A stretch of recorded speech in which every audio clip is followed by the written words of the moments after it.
Coucou, tu vois dans ta formation d'AP, on t'apprend à faire des transmissions, en théorie. Mais dans la vraie vie, dans le feu de l'action, c'est une autre paire de manches. La toute première, elle peut vraiment faire flipper. Tu sais pas trop quoi dire, tu sais pas si tu vas le dire comme il le faut. Et en plus, tu dois composer avec les regards, ceux de l'équipe, des pros, parfois même des parents. Et ça, c'est sans parler du fait que chaque structure a sa propre manière de faire, ses habitudes, son ton, sa façon de transmettre. Toi, t'arrives au milieu de tout ça, tu t'adaptes tant bien que mal et tu stresses.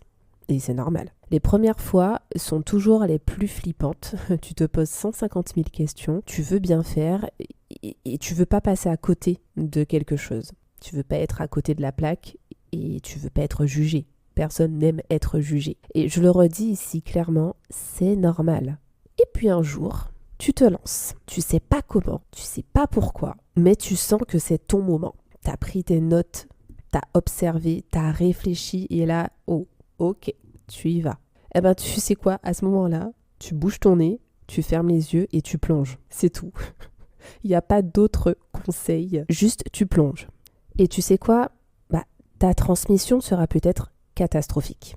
Ou pas. En tout cas, tu ne peux le savoir que si tu te lances. Si tout ne se passe pas bien, tu analyses ce que tu as dit, comment tu l'as dit, tu en parles avec ta référente ou les autres pros et tu améliores ce qui doit être amélioré. Si à l'inverse, tout se passe bien, tant mieux.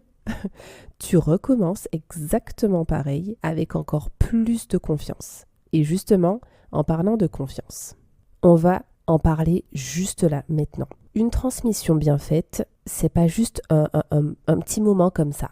C'est un vrai tournant pour toi. Tu gagnes un petit peu en confiance à chaque nouvelle transmission. Et c'est pas rien. Tu réalises que tu peux être pro, même dans le doute. Même quand t'as encore peur. Parce que la peur ne part jamais totalement. Tu comprends que tu n'as pas besoin de devenir quelqu'un d'autre pour être professionnel. Tu peux garder ta sensibilité, ton calme, ta voix, ton peps et être prise au sérieux. Tu vois aussi que transmettre, c'est pas juste dire ce qui s'est passé. C'est observer avec attention, comprendre ce que tu vois et le transmettre de façon claire, utile et adaptée. Et j'insiste sur ce mot adapté parce que tu ne vas pas dire la même chose de la même manière à chaque parent. Il y en a qui voudront juste savoir si leur enfant a bien dormi ou bien mangé. Et bien mangé, parce que c'est pas l'un ou l'autre normalement.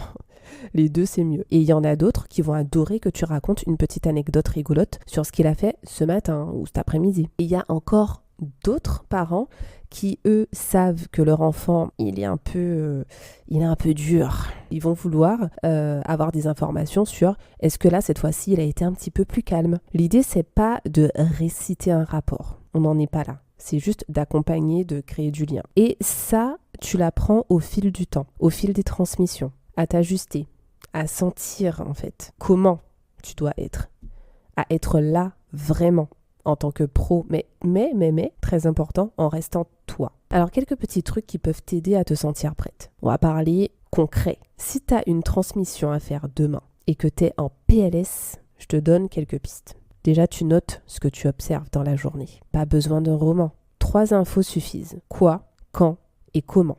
Respire avant de parler. C'est tout bête, mais ça change tout. Parle doucement. Et puis si tu as besoin, n'hésite pas à regarder une collègue. Une collègue qui te met à l'aise, bien sûr.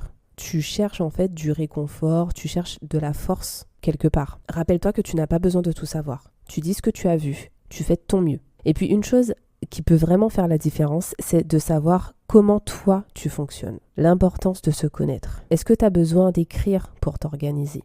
Est-ce que tu as besoin de relire tes notes à voix haute? Est-ce que tu as besoin de t'enregistrer avant pour t'écouter et voir ce que tu peux améliorer? Trouve ton truc, ta méthode, celle qui te rend plus à l'aise. Toujours dans cette même logique, tu ne joues pas un rôle, tu deviens toi, mais en version pro, tout simplement. Une transmission réussie, c'est pas un exploit, on est d'accord, c'est pas un truc de ouf, mais c'est un petit pas. Et chaque petit pas compte. C'est une preuve que tu avances, que tu prends ta place, que tu construis ton identité professionnelle. Alors non, tu n'as pas besoin d'être parfaite. Tu as juste besoin d'être présente, attentive, à l'écoute. Et si tu veux te sentir encore plus prête pour tes stages, mon livre peut t'aider.